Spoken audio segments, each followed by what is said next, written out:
And could I also say a big thank you to Coventry University for allowing us this space this morning. Ultra high-tech all around us. The modern Labour Party, ultra high-tech.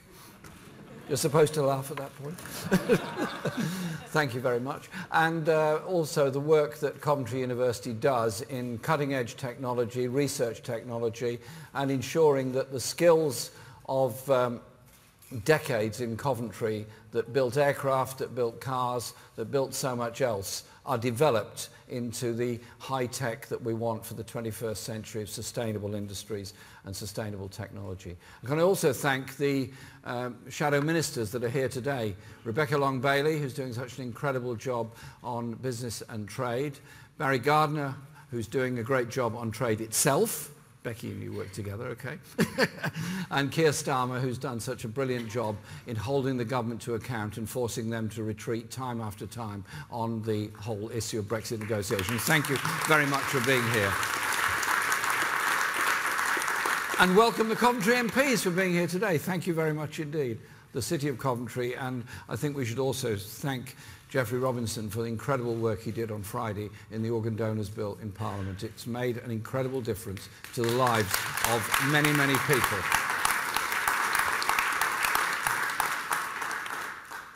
It's long been at Britain's industrial heartland is where we are now, and now set to be our next City of Culture. So well done Coventry on that, and I look forward to joining in the City of Culture celebrations. And indeed I was given a book of photography within the Asian community this morning by the university, which I will treasure. Thank you. Next month the government will embark on the second and most crucial phase of negotiations to leave the European Union, to set the terms of Britain's relationship with the EU for the long term. We're now 20 months on from the referendum that voted to leave, and a year on from the triggering of Article 50. But the country is still in the dark about what this divided Conservative government actually wants out of Brexit. They can't agree amongst themselves about what their priorities are or what the future they want for Britain after Brexit. They've got no shortage of sound bites and slogans, of course. The Foreign Secretary says it will be a liberal Brexit. The Prime Minister says it will be a red, white and blue Brexit. On other days, it's a bespoke economic partnership. The Brexit Secretary at least now promises it won't be a Mad Max-style dystopia, which you might think was setting the bar a little low. While the Trade Secretary can't contain himself at the prospect of pushing Britain into a spiral of deregulation in rights and standards. And the Cabinet seems to have agreed at Chequers to leave the door open to that while their ambitious managed diversion goes on, whatever that means. But the truth is, we really don't know much more about where they're actually heading in these talks. While workers, businesses and everyone who voted in the referendum just want to know what the government's approach to Brexit is likely to mean for their future and the future of the country. As the opposition, we have been trying to hold this government to account. We have a duty to do that. Our message has been consistent since the vote to leave 20 months ago. We respect the result of the referendum. Our priority is to get the best deal for people's jobs, living standards and the economy, as Becky was explaining in her opening remarks. We reject any race to the bottom in workers' rights, environmental safeguards, consumer protections or food safety standards. And we've pushed the government to act, to guarantee the rights of European Union citizens living here and of UK citizens who've made their homes elsewhere in Europe. And I want to thank all those European Union nationals that have made their homes here, made such an incredible contribution to our communities, our lives and our public services, and say to the government, it's a shame on them. They've been through 20 months of uncertain horror because there's been no guarantee of their future. We will protect their rights by legislating immediately to guarantee permanent residence for EU nationals living here and the right to bring their families here.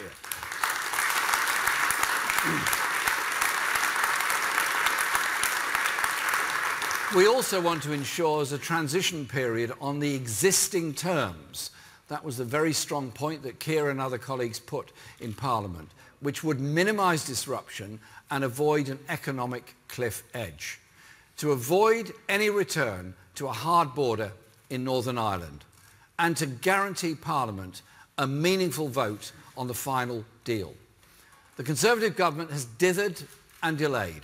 Their divisions, their incompetence and their deregulation obsession risk putting jobs and living standards at risk as we leave the European Union.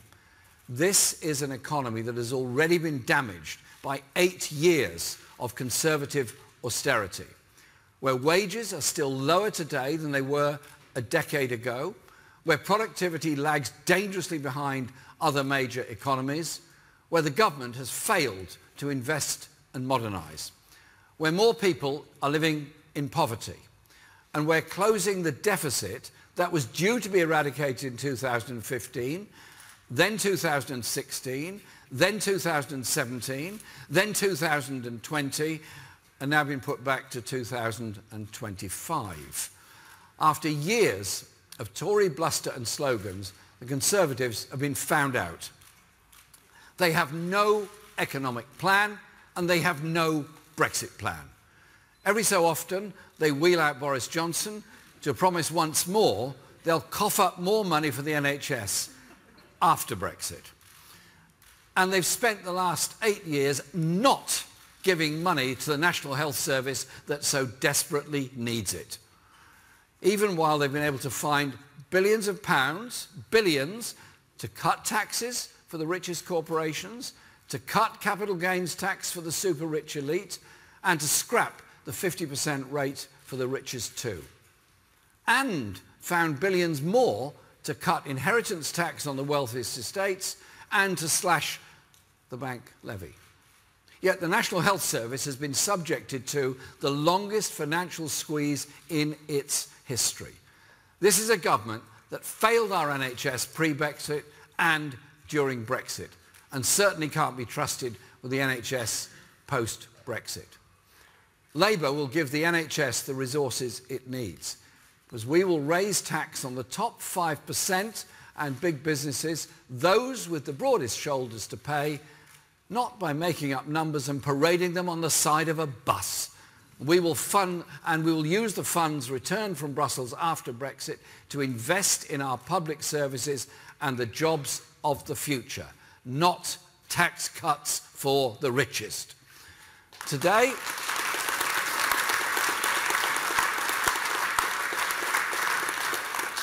I want to set out Labour's approach to Brexit in more detail, how we would do things differently, what our priorities are for the Brexit negotiation, and the values that underpin them. The first is our overriding mission, that whatever is negotiated must put people's jobs and living standards first. The Brexit process must not leave our people and country worse off. We're committed to building a more prosperous and more equal Britain, in which every region benefits and no community, absolutely no community, is left behind. As we set out in our manifesto, and that is what underpins our approach to Brexit. The second is unity. Most people in our country, regardless of whether they voted Leave or Remain, want better jobs, more investment, stronger rights and greater equality. So we will not let those who want to sow divisions drive this process. No scapegoating of migrants, no setting one generation against another, and no playing off the nations of the UK.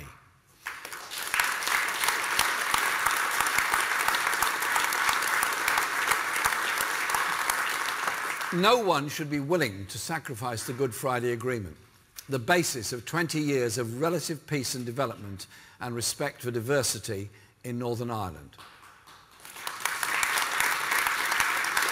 The Good Friday Agreement was a huge achievement, and on this anniversary of it, let's respect that and the achievement that went behind it and not allow that to be undermined during the Brexit process. The third is our global perspective. We are leaving the European Union, but we're not leaving Europe. We're not throwing up protectionist barriers, closing the borders and barricading ourselves in. And we want a close and cooperative relationship with the whole of Europe after Brexit. We are a party of internationalists. We know that our interests are bound up with millions of others all across the globe. Whether that's in order to tackle the huge challenges of climate change, build a more peaceful world, or clamp down on the tax-dodging elite who think by bestriding the globe they can avoid paying their share for vital public services.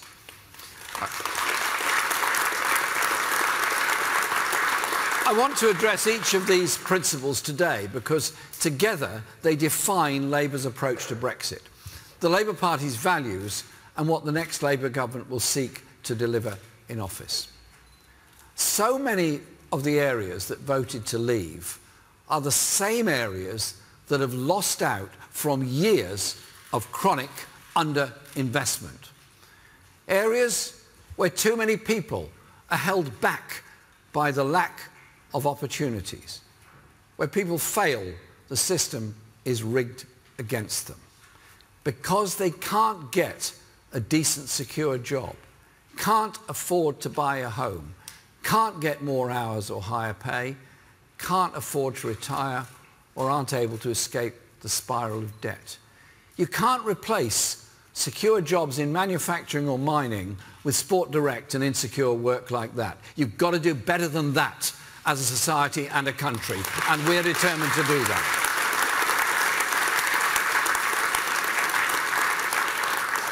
Labour's priority is to get the best Brexit deal for jobs and living standards, to underpin our plans to upgrade the economy and invest in every community and every region, to shift it away from the low-pay, low-skill, low-investment economy it's become under the Tories, and rebalance that investment across the whole of the country so that no longer will some regions get a mere 1/6 of the capital investment that goes to London. That's why Labour wants a Brexit for all our people, one that offers security to workers in the car industry worried about their future, hope to families struggling to pay the bills each month, and opportunity to young people wanting a decent job and a home of their own. These are the people we are thinking of and working for. It's a very different story around the away day mahogany table in Chequers. The government seems much more concerned about cutting deals with each other for their friends and their funders from the City of London. Labour is looking for a Brexit that puts the working people first. Leaving the EU, whatever that exit date comes, risks delivering a shock to the EU economy unless the right plans and protections are in place to allow the kind of investment and economic transformation programme that the country needs and that Labour is committed to. For 45 years, our economy has become increasingly linked to the European Union, and many of our laws and regulations set and monitored by joint European authorities. From implementing rules on the use of pesticides to assessing the levels of fluoride in our drinking water. The European Food Safety Authority plays a vital role in monitoring the substances used in manufacturing or growing our food, using the latest scientific evidence to assess whether substances are likely to have harmful effects on human or animal health. While the European Chemicals Agency carries out the vital task of evaluating and authorising chemicals as safe for use. And many businesses have supply chains and production processes interwoven throughout Europe. Take the UK car industry, which supports 169,000 manufacturing jobs, 52,000 of which are here in the West Midlands. If we look at the example of one of Britain's most iconic brands in this sector, let's look at the Mini. We begin to see how reliant our automotive industry is on a frictionless, interwoven supply chain. A Mini will cross the Channel 3 times in a 2,000-mile journey before the finished car rolls off the production line. Starting in Oxford, it will be shipped to France to be fitted for key components, before being brought back to BMW's Hams Hall plant in Warwickshire, where it is drilled and milled into shape. Once that process is complete, the Mini will be sent to Munich to be fitted with its engine, before ending its journey back at the Mini plant in Oxford for final assembly. If that car is to be sold on the continent, then many of its components will have crossed the Channel 4 times. The sheer complexity of these issues demand that we are practical and serious about this next stage. I want to pay tribute to Keir, Rebecca, Barry and Emily Thornberry, who are grappling with these issues. They are serious and united in their work. Now, I don't do personal in politics, but let me simply say this: it's in a bit of a contrast to what's going on the other side of the House of Commons chamber. I'll just leave it at that. I don't want to tread on difficult corns that people are suffering from. It makes no sense for the UK to abandon EU agencies and tariff-free trading rules that have served us well, supporting our industrial sectors, protecting workers and consumers, and safeguarding the environment. If that means negotiating to support individual EU agencies rather than paying more to duplicate those agencies here, then that should be an option, not something ruled out because of some phony jingoistic posturing by the Foreign Secretary. So we will want to remain a part of agencies like Euratom, regulating nuclear materials in energy and, crucially, in health sectors as well. And programmes like Erasmus, from which this university benefits greatly, with students from Britain studying across Europe and European students coming here to study. That enriches the lives of students on both sides of the Channel and all across the continent. It serves our interests, it serves the interests of young people all across Europe to maintain membership of Erasmus. We're leaving the European Union, but we're still working with European partners in the economic interests of this country. When 44% of our exports are to the EU countries and 50% of our imports come from the EU, then it's in both our interests for that trade to remain tariff-free. It would damage businesses that export to Europe and the jobs that depend on those exports for there to be the additional costs of tariffs. And it would damage consumers here, already failed by stagnant wages and rapidly rising housing costs. So we will remain close to the EU, that's obvious. Every country, whether it's Turkey, Switzerland or Norway, that is geographically close to the EU without being an EU member state has some sort of close relationship with the EU. They're some more advantageous than others, and Britain will need a bespoke, negotiated relationship of its own. During the transition period, which was proposed by Labour in the first place, Labour would seek to remain in a customs union with the EU and within the single market. That means we would abide by the existing rules of both during transition. That is, so the government, businesses and workers only have to make one adjustment from the current situation to the final terms. Labour spelled out the need for a stable transition period last summer. Both the TUC and the CBI agree on that. We thought the government had accepted that case, but they now seem to be, very surprisingly, in disarray on this issue yet again. Time after time with this government, anything agreed at breakfast is being briefed against by lunch and abandoned by tea time. Disarray is, it seems, the new strong and stable.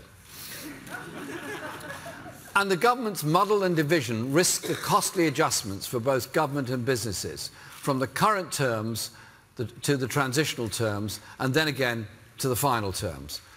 Labour would seek a final deal that gives full access to European markets and maintains the benefits of the single market and the customs union, as the Brexit Secretary David Davis promised in the House of Commons, with no new impediments to trade and no reduction in rights, standards and protections. We've long argued that a customs union is a viable option for the final deal. So Labour would seek to negotiate a new, comprehensive UK-EU customs union to ensure there are no tariffs with Europe and to help avoid any need whatsoever for a hard border in Northern Ireland.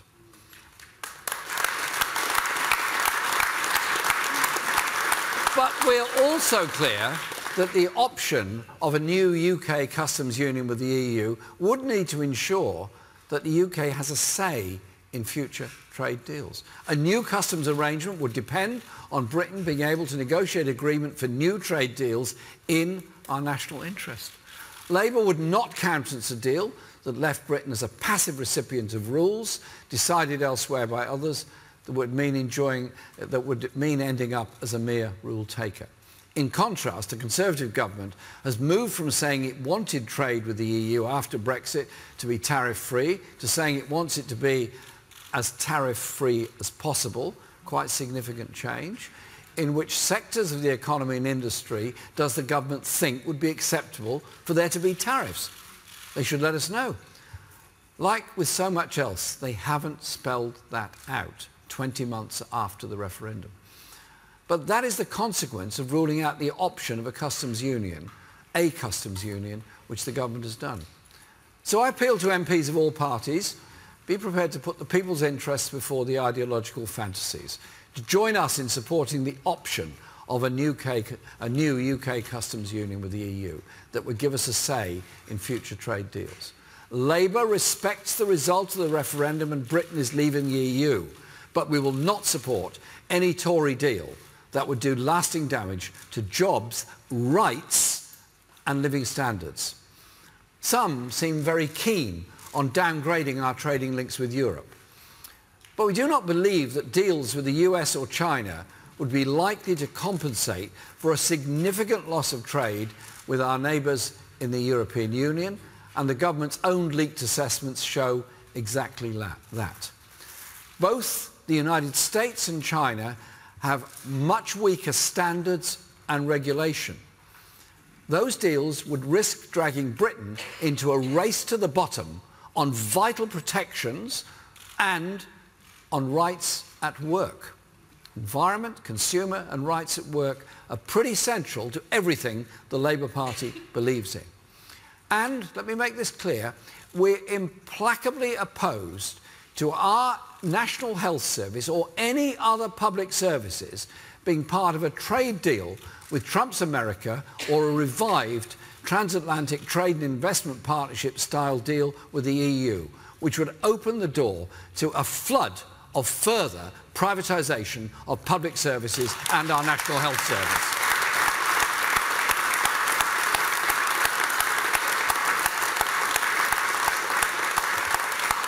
And we're not prepared to ask the British public to eat chlorinated chicken and lower the standards of British farming. We would ensure there will be no reduction in rights, standards or protections and instead seek to extend them. A deregulatory race to the bottom would damage people's jobs and living standards, and Labour would negotiate a new and strong relationship with the single market that includes full tariff-free access and a floor under existing rights, standards and protections.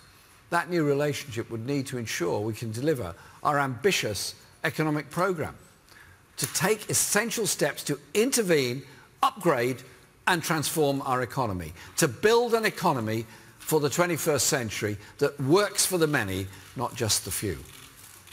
Labour has set out how we would create a national investment bank to drive investment in every community through a network of regional development banks, so that every area has an industrial strategy based on investment in a high-skill, high-wage, high-productivity economy.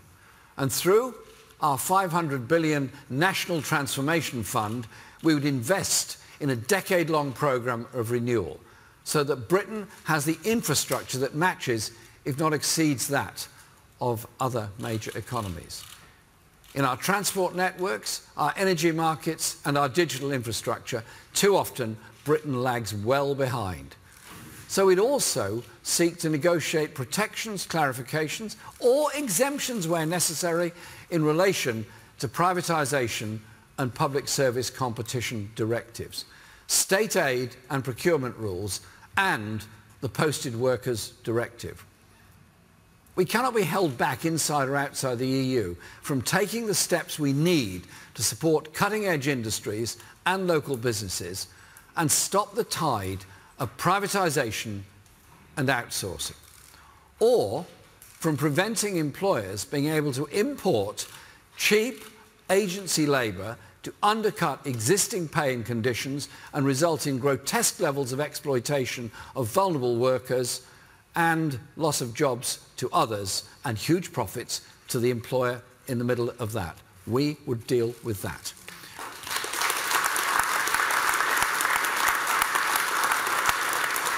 It was alarming that after the Brexit vote, there was a clear rise in xenophobic and racist attacks on our streets.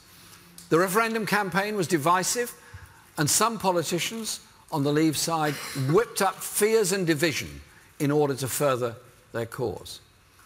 That built on the shameful vans telling immigrants to go home, that the then Home Secretary instructed to trundle around the country, stirring up division.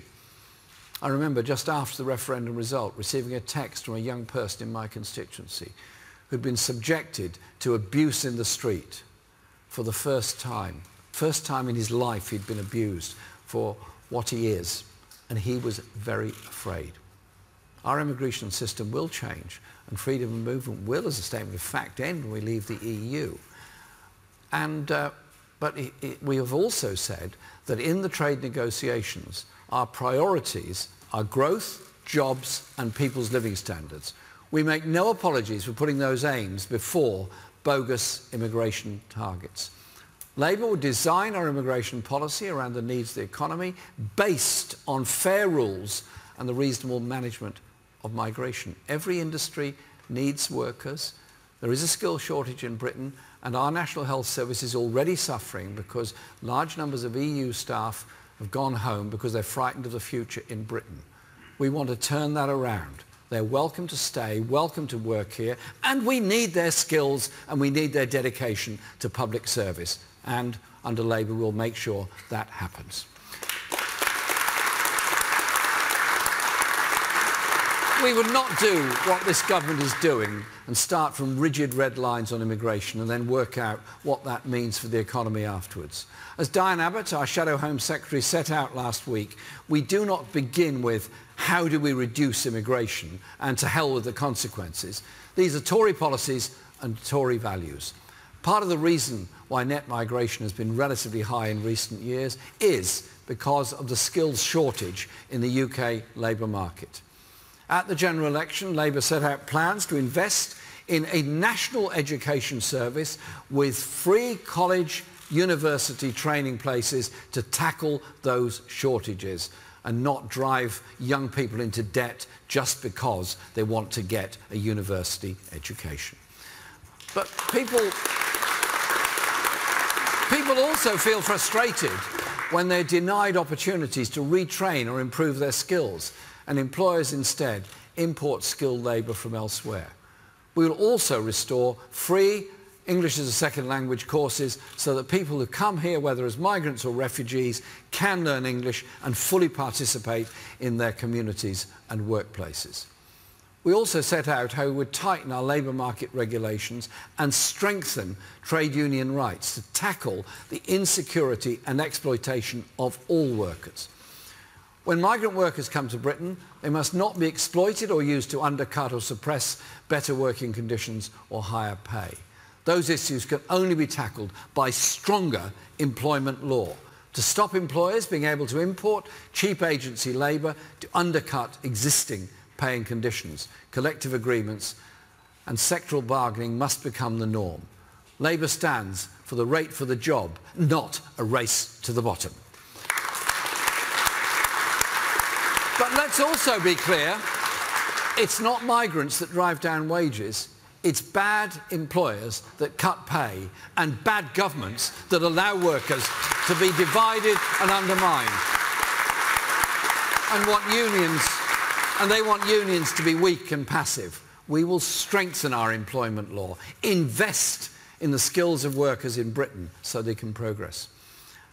And we will oppose all those who, instead of seeking to solve problems, seek to scapegoat instead. The devolution of the last Labour government completed the peace process in Northern Ireland, which we must cherish. The Good Friday Agreement was a great achievement, and I pay tribute to the work done by the Prime Minister, Tony Blair at the time, Mo Mowlam, and many others who worked so hard on all sides in Northern Ireland to secure that agreement. We must continue to support the restoration of the Northern Ireland Assembly and to ensure we maintain the situation of no hard border in Northern Ireland. The previous Labour government also brought powers closer to home in Scotland and Wales, establishing the Scottish Parliament and the Welsh Assembly. And so Labour believes that powers over devolved policy areas currently exercised by the EU should go directly to the relevant body devolved after Brexit. So that power is closer to the people. That is the same principle that informs the regional development banks that the next Labour government will deliver.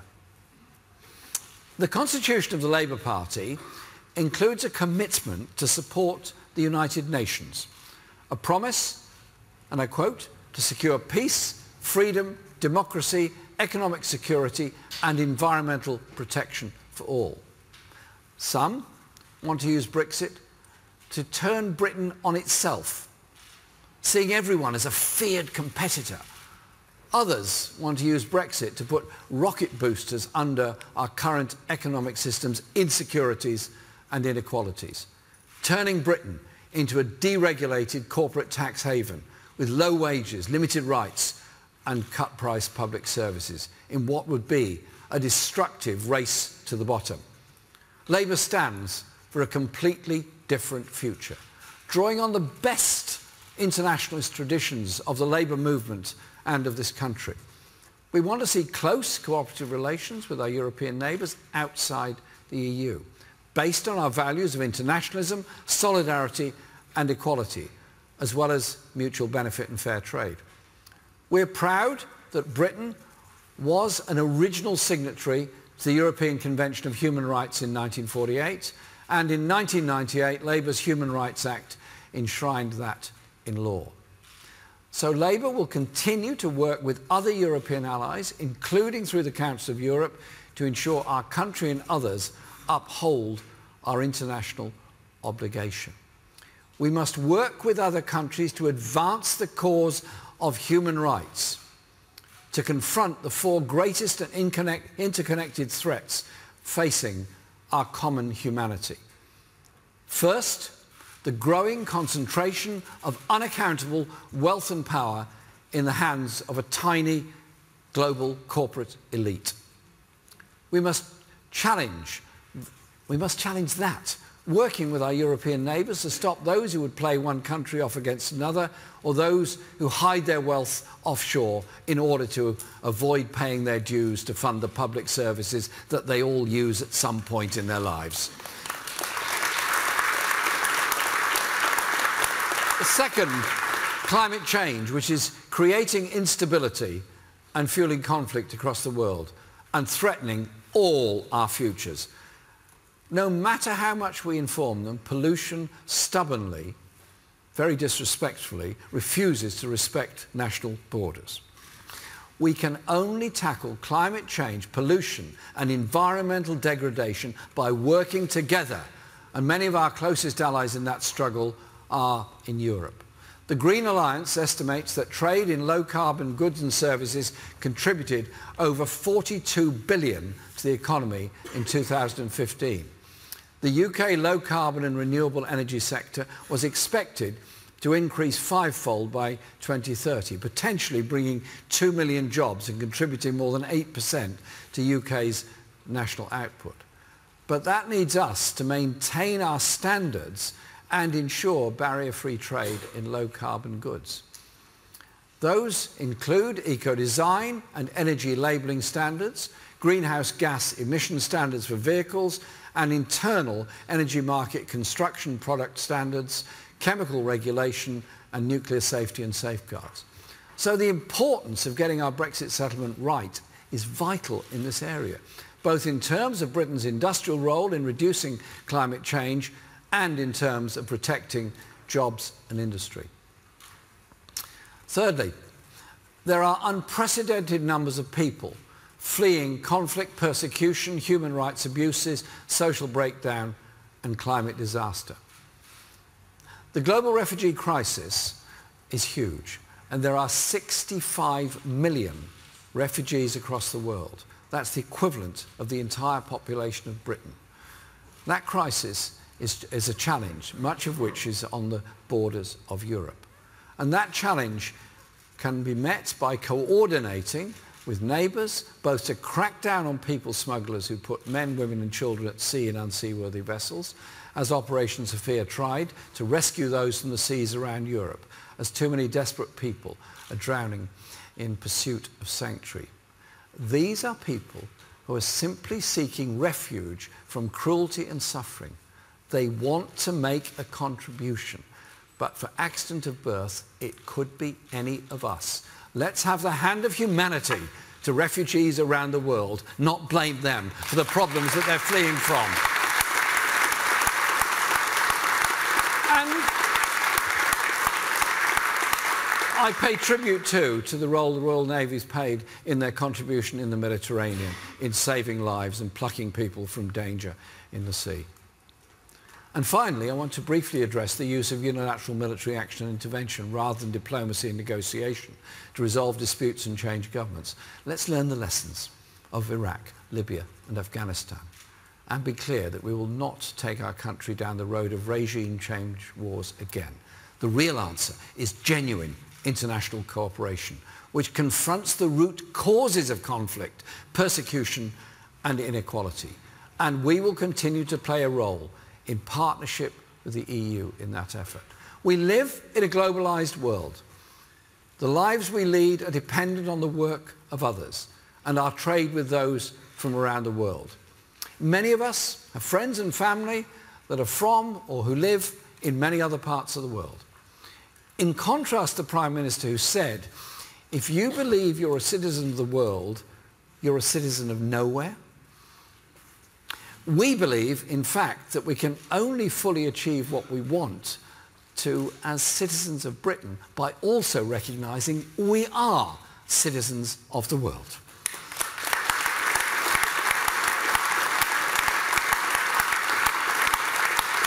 I have long opposed embedding of free market orthodoxy and the democratic deficit in the European Union. That's why I campaign to remain and reform in the referendum. Scepticism is healthy, especially when dealing with politicians, and there's plenty of them here today, or the received wisdom of the political and media establishment, and there's plenty of those here today as well. But often the term Eurosceptic in reality became synonymous with anti-European. And I'm not anti-European at all. I want to see close, progressive cooperation with the whole of Europe after Brexit. Labour is the party of the new common sense on the economy, on public services and on Brexit. The only party which recognises the world has changed these last 10 years. And no, we cannot continue with widening inequality, deregulation of industry and privatisation of public services. We're in a country where Tory-run councils are collapsing because of cuts, where homeless people are dying on the streets in the shadow of Parliament, where good jobs are being lost because we've got a government that will not get a grip on the casino economy. In or out of the European Union, we have to deal with that reality, the reality of market failure and of austerity. The free market has not worked in the banking sector. It's not worked in the water industry. It's not worked in the energy utilities, and it has crashed in outsourcing. It's failed our fragmented railways, and it has led to a labour market where abuse is rife. The European Union is not the root of all our problems, and leaving it will not solve all our problems.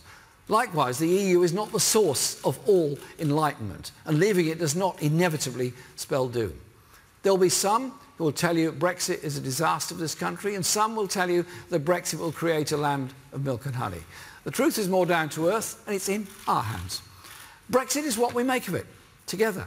the priorities and choices we make in negotiations. The Conservative government is damaging our country, and their priorities for Brexit risk increasing and exacerbating that damage. But I also know what a Labour government could do for this country, and that our priorities for Brexit negotiations are the right ones. To create a country that works, really does work, for the many, not the few. Thank you very much.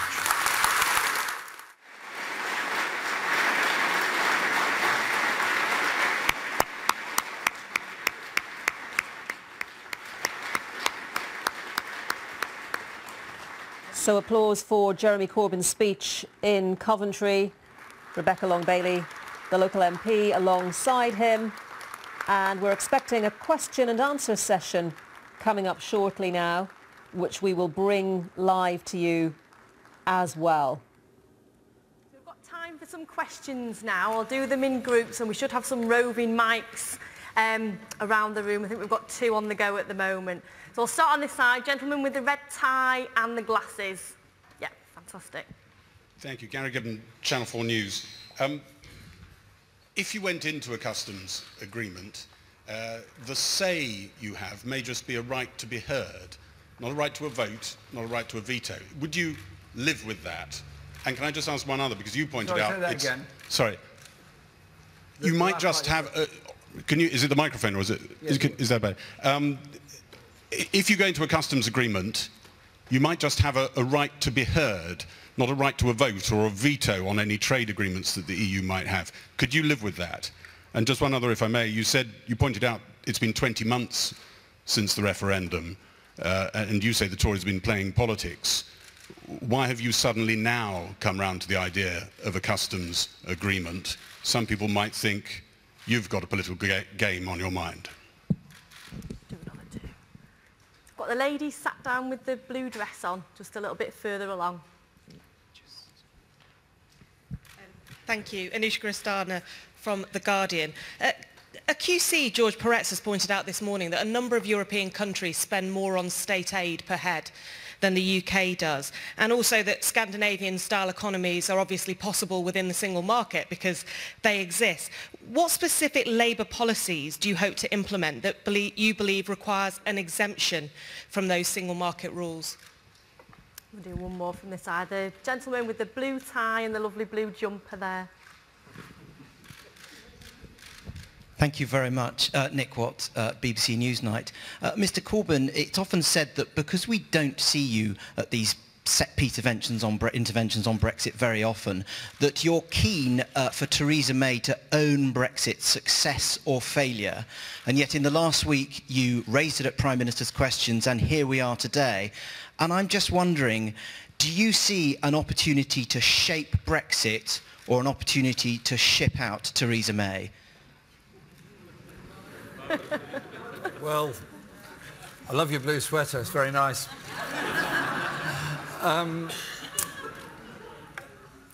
We have a team. I know it's a bit of a difficult concept for the Tory party to understand. We actually have a team. It's called the Shadow Cabinet. It's called our Brexit negotiating team, and we've travelled far and wide. I've travelled over many parts of Europe. I've maintained a very close relationship with colleagues of the Party of European Socialists and developed that understanding because we want an alliance with them in the future. Indeed, I think I've attended more meetings of the Party of European Socialists than any Labour leader in the past. And our team is obviously part of that. I did raise these matters with the Prime Minister at question time last week, as you know, and you'd heard all of that. And we will continue making these interventions.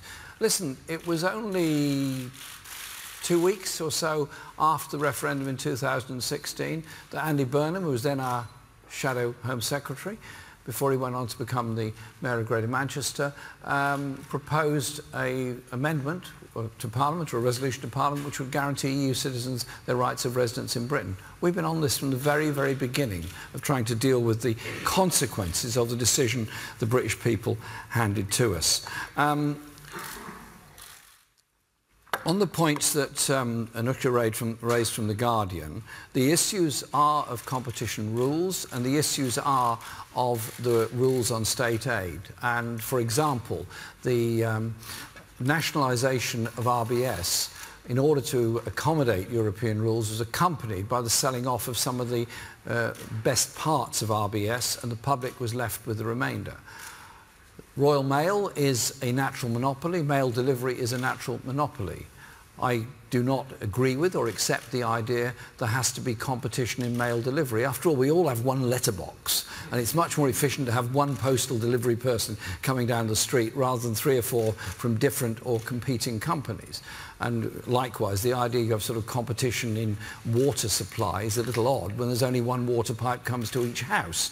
And so the idea that the competition rules work for the benefit of all is, we do not believe to be the case, and we set out very clear in our manifesto, which did receive a huge degree of support, was public ownership of water and mail, and also of train operating companies. On the point raised by Channel 4, I've set it out in the speech what we want to achieve.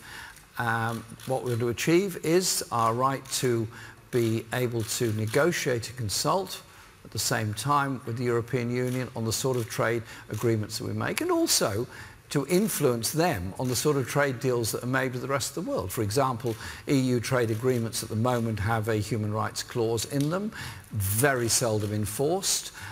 They also have what I hope would be much stronger clauses on workers' rights and opportunities in third world countries or non-European countries from which goods are imported. I would want to see those things stronger, and the Labour government would be committed to making those things stronger.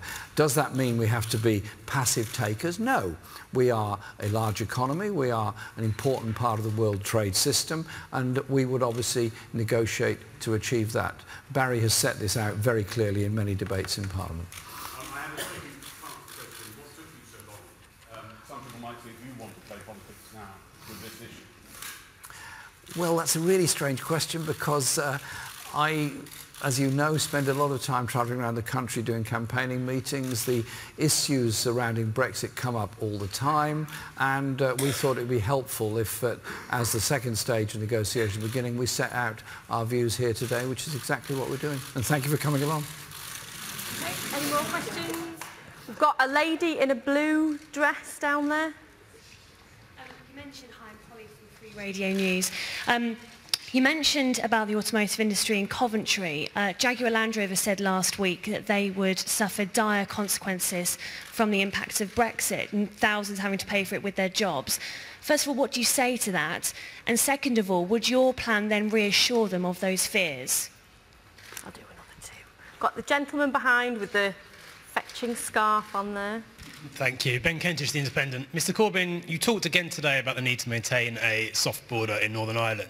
You admitted that staying in the customs union will only help that aim. The EU said repeatedly that the only way to guarantee that there's not a hard border is to stay in the single market. If it comes down to it and that does prove to be the case, are you saying they're wrong on that, or would you countenance leaving on the table the option of staying in the single market? We've got a gentleman just on the little bit further back with the beard, trendy beard there. Charlie Cooper from Politico. There was a new campaign group formed a few weeks ago called Our Future, Our Choice. It's a youth campaign group, and their main purpose is to persuade you, Mr Corbyn, to back a second referendum on membership of the EU. You believe in the power of grassroots campaigns to change minds. Is there any chance they could ever change your mind on this? On the question of jobs here in Coventry, yes, Coventry is a manufacturing centre, is a research centre, and is part of the whole West Midlands industrial strength, and clearly that relies very, very heavily on trade with Europe, as this university relies on overseas students, not just from Europe but from all over. And I want to obviously protect those jobs and to ensure that the universities can carry on recruiting large numbers of overseas students. But likewise, I also want to make sure that UK students don't go into debt in order to get an education. So our proposals here are that we have that effective trading relationship with Europe, and I think what we've said here today ought to be good news for the people in Coventry and on the West Midlands. On the question of the border with Northern Ireland, we are very, very clear that the Good Friday Agreement was a huge, enormous step forward in which both traditions in Northern Ireland and across the island of Ireland were respected, and that historical movement came because of very brave people being prepared to talk and negotiate about it, and it came about. Nobody wants to lose that, and indeed every meeting I've been to in Brussels or anywhere else, the Northern Ireland border issue does come up. That means there has to be a customs union that guarantees there is no hard border between the Republic of Ireland and Northern Ireland, and that's our priority. We've made that very, very clear time and time again. On the question of decision on the outcome, what we've pushed for is a number of red lines in the House of Commons, one of which is the points that Keir Starmer has made many, many times, that there should be a meaningful vote in Parliament on the final deal, as indeed there will be a decision made by the 27 member states in the European Union plus the European Parliament. And so there's an awful lot of discussion and negotiation to go on. We're not doing the negotiations, but we are setting out what we would do, and if we were in office, the priorities we would make. We are not proposing a second referendum. What we're proposing is the final meaningful vote in Parliament. So let's mix it up a bit now. Have we got any non-journalists who want to ask Jeremy a question in the audience? Anyone on the mobile phone is a journalist? Pick a lady. We've got a lady with the blonde hair, second row. Use a microphone for this. Please. I want to say, please, will you hurry up and be our Prime Minister? Yay.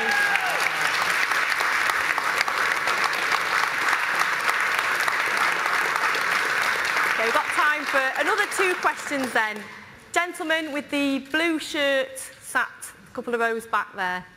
Standing up now. Following on from that, Andy Bell, 5 News. Mr. Corbyn, sorry, following on from that, with this new shift in policy, is it your hope, your intention, that Labour MPs will now be able to join with Conservative rebels, defeat the government in Parliament, and maybe precipitate an election? One more before we go home. I'll go to this side. Gentleman there with the coat on and the glasses and the beard. Thank you very much. Thank you very much. In Coventry, we've got an issue, probably so up and down the country, the police shortage on the streets. Certainly my ward, which I represent, Binley and Willenhall, there has been a meetings with residents and so on. I think it's up and down the country. Police is starving of the resources. Is there any possibility Labour government can look into it and make sure there's adequate policing on the street and there's no vigilantes on the streets? Thanks for that, the last question. I'll answer the other 2 as well. We are pledged to increase police numbers by 10,000, or put 10,000 more police officers there. I was with David Jameson on Saturday in Stourbridge, who is the Police and Crime Commissioner, and I was talking to police officers and the community there. They're losing their PCSOs. Other parts of the country are also losing their PCSOs. So that sense of community cooperation between the police and local citizens is lost, and the police only then come in when there's a dire emergency or a major crime. That is not a good way forward. If we're to deal with issues of antisocial behaviour, of low-level abuse, of higher-level abuse, of knife crime and really serious issues like that, you don't achieve it by reducing police numbers. You can't solve it all on a computer in a desk somewhere. It's only achieved by PCSOs who understand the community and out on the streets. I spent part of last week I was in Great Yarmouth, and I spent a while talking to 2 local police officers who'd both been on the same area for 10 years. They knew everybody in the community. They knew all the strains and stresses, and they were able to relate to that community, and the community related to them. So they could help. And the points they all made, everybody makes all the time, was if you cut police numbers, you close youth clubs, you dismiss youth workers, you reduce the availability of community centres, recreational facilities, of sports facilities and everything else, is it very surprising you end up with more and more antisocial behaviour and more levels of crime? We're saying it's a false economy to cut police numbers and PCSO numbers. What we would do is invest in the community infrastructure that's provided by youth workers and community centres and all those. That's why we're fighting the local elections, and that's why austerity is so wrong. Andy, thanks for your question. Look, we're putting our views to Parliament. We are not in a majority. We have the result we got in the general election, and we are determined to win the next general election whenever that comes. We're fighting to protect jobs, to protect living standards, consumer rights, environmental living standards, and above all the rights that people have at work. And I've tried to set out what I believe to be a more global view of our place in the world than that which the Tories do. There is no future in turning this country into some sort of xenophobic offshore island that just sees everybody as a threat or a rival. No!